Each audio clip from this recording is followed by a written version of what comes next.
Hola a todos y todas, mi nombre es Nadia Ramseyer y he decidido sumarme a esta propuesta de SADOP de ofrecer algunas líneas de pensamiento, de reflexión acerca de lo que nos está tocando vivir como docentes y como sociedad, tanto argentina como mundial, en esta situación de aislamiento y de cuarentena debido a la pandemia por el COVID-19.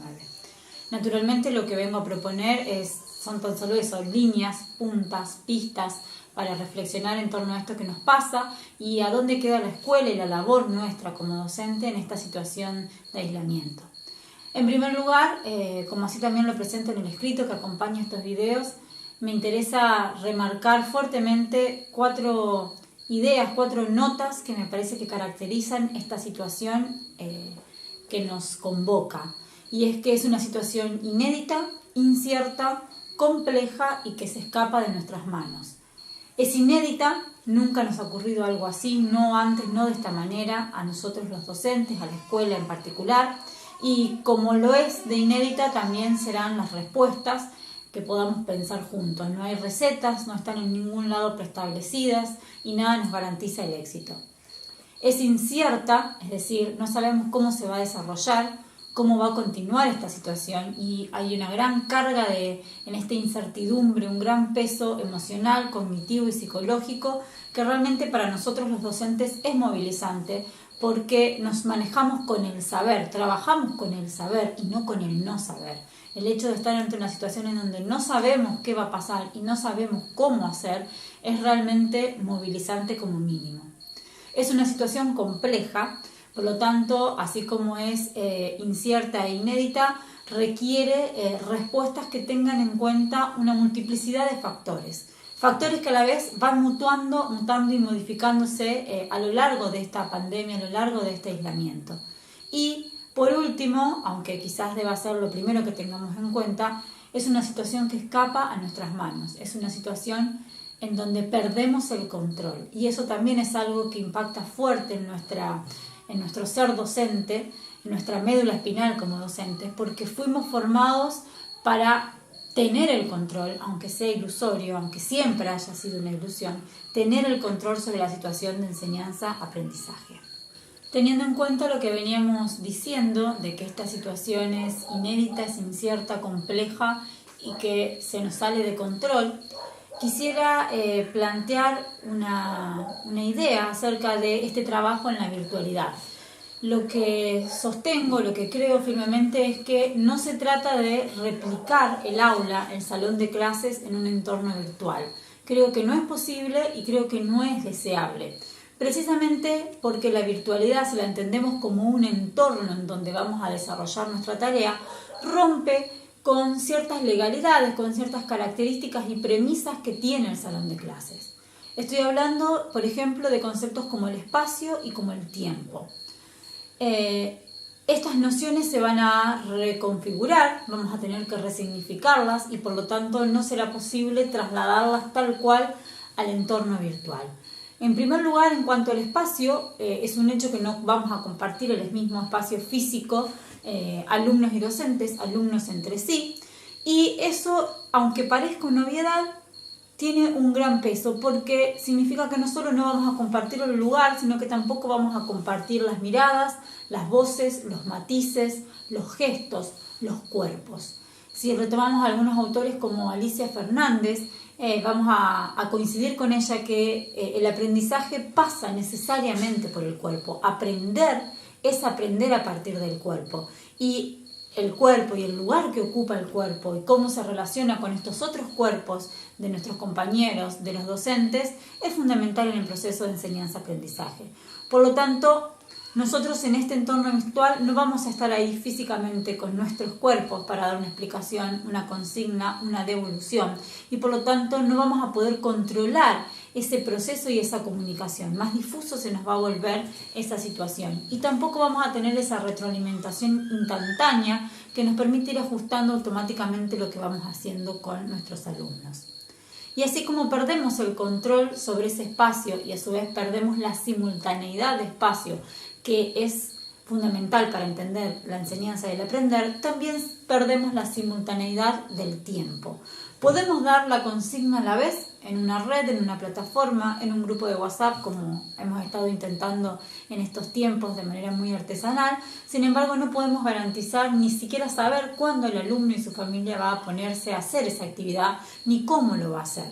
Podemos poner fecha, podemos poner límites de tiempo, de entrega, lo cual también es necesario porque ayuda a la organización a no perder del todo ciertos parámetros temporales. Sin embargo, esos límites van a tener que ser flexibles, no porque nosotros querramos ser flexibles, sino porque no nos va a quedar otra. ¿Sí? ¿Por qué? Porque perdemos el control del tiempo del hacer. ¿Sí? No tenemos ese control que por ahí podemos tener en el aula, en el salón de clase, y de algún modo se van a imponer los tiempos del alumno. Y no del alumno en general, del alumno concreto, singular, particular, de ese alumno, cada uno a los cuales le va a llegar la tarea, el tiempo, el ritmo de ese alumno va a ir marcando el ritmo de la tarea, nos va a ir dando las señales para saber cuándo avanzar, cuándo retroceder, cuándo detenernos, en qué profundizar.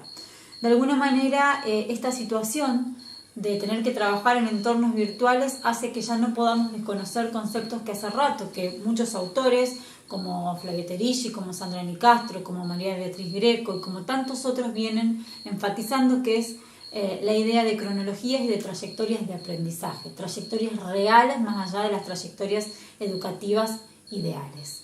Si coinciden conmigo entonces de que no es posible, que no es deseable replicar el aula, el salón de clases en un entorno virtual, ¿de qué se trata trabajar entonces en la virtualidad? Desde mi humilde opinión, creo que se trata más bien de repensar, de diseñar y de construir artesanalmente nuevas formas de enseñar y de guiar los procesos de aprendizaje. Y recalco la palabra artesanalmente. Esto significa que va a haber un gran componente de prueba y error, de ensayo y error, que va a primar la singularidad por sobre lo universal, que va a ser clave aquella subjetividad que podamos ponerle a la tarea, la subjetividad del docente, pero también la subjetividad de cada alumno que se va a enfrentar también a esto que para ellos es desconocido. Y en esta tarea de pensar juntos, artesanalmente, nuevos modos de enseñar y guiar los procesos de aprendizaje, hoy por hoy hay una gran preocupación por los formatos, por los medios, por los recursos, por la conectividad, por cómo manejar determinadas cuestiones relacionadas a la tecnología, que gracias a Dios es lo que nos va a permitir el contacto con nuestros alumnos. Sin embargo, yo creo que esta situación, repito desde mi humilde opinión, nos exige una vuelta a lo pedagógico y lo didáctico. Es verdad que tenemos que resolver cuestiones de recursos, tecnologías y metodologías, pero me parece mucho más urgente pensar con seriedad en términos pedagógicos qué vamos a hacer, con qué objetivos y de qué manera. Y en cuestiones pedagógicas y didácticas me parece que debemos revisar algunos ejes de nuestra tarea, que lo hacemos a diario, que lo hacemos o al menos cada tanto en las situaciones más normales, pero que quizás ahora debamos mirar con mayor detenimiento, que tiene que ver con revisitar la planificación de contenidos, del área y demás, repensar qué otros van a mediar en esta situación de virtualidad, diseñar y potenciar andamiajes que permitan acercar los contenidos a los alumnos en este proceso y resignificar la evaluación dentro de este entorno virtual. En cuanto a la planificación, me parece que es fundamental, y creo que todos ya lo deben estar haciendo, reprogramar, revisar qué contenidos más fácilmente se pueden abordar desde este entorno virtual, cuáles van a necesitar sí o sí nuestra presencia, cuáles podemos dejar para más adelante, pero a su vez revisitar la planificación en términos de elaborar los contenidos que vamos a desarrollar desde la virtualidad. No solo seleccionar, elaborarlos. Y para eso poder ir haciéndonos ciertas preguntas acerca de qué quiero realmente lograr con ese contenido a desarrollar, qué creo que tiene que poder ser capaz el alumno antes y después de que acceda a ese contenido, cómo voy a poder evidenciar si logró dicho objetivo y aprendió dicho contenido, qué conceptos clave entran en juego, en qué trama de significados y saberes va a poder anclarse este nuevo contenido que voy a preparar. ¿Cuenta con estos saberes previos ese alumno?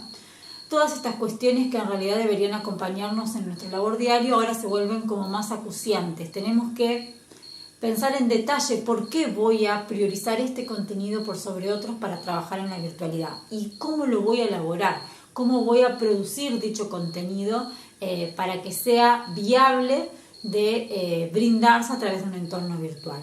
Y en esta elaboración y en este diseño tengo que tener en cuenta de que no voy a estar directamente yo en contacto con el alumno, o al menos puedo tener un vínculo directo, pero quien va a estar ahí con el alumno en su hogar va a ser un otro adulto, su mamá, su papá, su tío, su abuelo, un hermano, otra persona que conviva, que va a ser de doble mediación.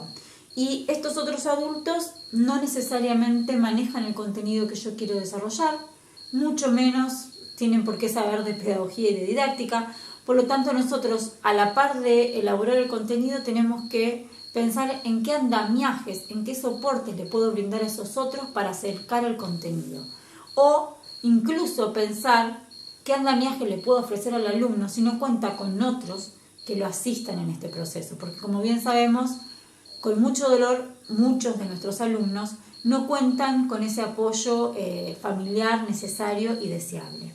Entonces por ahí está bueno retomar algún concepto vygotsquiano de zonas de desarrollo real y próximo, preguntarnos, este alumno que algunos ni siquiera alcanzamos a conocer del todo porque el año recién comenzaba, en estos primeros contactos vamos a ir descubriendo qué puede hacer, ¿sí? Qué sí puede hacer solo, qué puede hacer con ayuda y qué tipo de ayuda necesita, ¿sí? Poder distinguir esta zona de desarrollo real, la zona de desarrollo próximo, para reconocer entonces qué andamiajes tengo que ofrecer.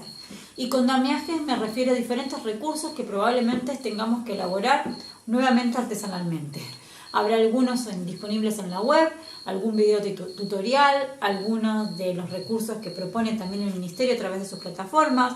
Podrá ser un audio de WhatsApp, una llamada telefónica, un video, una canción, un cuento, un dibujo, una ejemplificación, un caso, lo que se nos vaya ocurriendo, ¿no es cierto?, para poder ir acercando ese contenido a la realidad particular de cada alumno. Y si nos detenemos en este momento vemos que lo que estoy diciendo implica un gran trabajo de diseño, de revisión, de preparación, pero de alguna manera hace justicia o nos empuja a un acto de justicia por siempre reclamado en la educación, que es el de atender a la diversidad de situaciones. La pandemia, la cuarentena, el aislamiento, la necesidad de trabajar en entornos virtuales nos ha obligado a reconocer la diversidad de situaciones, los distintos estilos de aprendizaje, las fortalezas y los obstáculos de cada uno de nuestros alumnos y a empezar a instrumentar diferentes recursos, formatos, medios para garantizar la trayectoria de ese alumno, para poder desarrollar un trabajo que necesita o con el cual necesitamos de su autonomía y de su responsabilidad, pero como bien dicen Nicastro y Greco, no en soledad, no en solitario. Nosotros debemos asumir la responsabilidad institucional para generar ese lazo entre la subjetividad y la institución y organización, como bien dicen estas autoras, y para garantizar el desarrollo de la trayectoria real de este alumno en la virtualidad.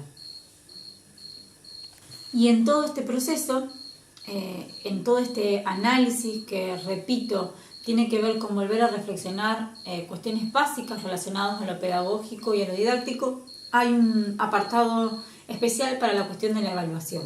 Mucho nos preocupa cómo vamos a hacer para evaluar todo esto en este tiempo, cuánto va a durar, cómo vamos a hacer para acreditar.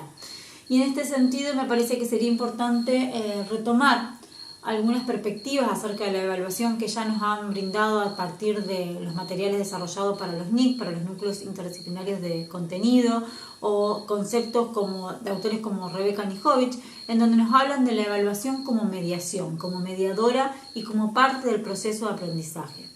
Hoy más que nunca tenemos que tratar de pensar la evaluación como un instrumento para recabar información o un proceso para recabar información que nos debe servir para tomar decisiones, para saber cómo continuar, para saber cómo se va desarrollando ese sujeto, qué cosas funcionaron, cuáles no, qué otros andamiajes necesita, cómo lo puedo ayudar a salir del paso en las situaciones y en los obstáculos que va encontrando.